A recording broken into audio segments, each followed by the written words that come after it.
Tvarka, tai šiandien turim tokį peilį Baltic Blades varną.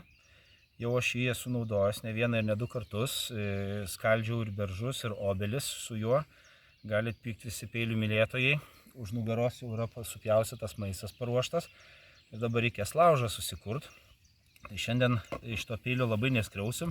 Jau turiu paruošęs malkų, nedidelių. Bet jas irgi reikės persiskelt, kad pasiruoštume smulkių. Ir kaip žinom, dažnu atveju esu girdėjęs šiaip klausimų ir forumuose ir panašiai, kodėl geležtė yra išlindus. Tai tiem, kas mėgsta būti miške ir turėti mažai įrankių, tai reiškia neturėti su jam kirvio ar kažkokio didžiulio labai peilio skaldymui malkų, labai geras dalykas, kad nereikia saugot rankenos. Gali, sakant, nebijot, kad sugadinsi šitą rankeną.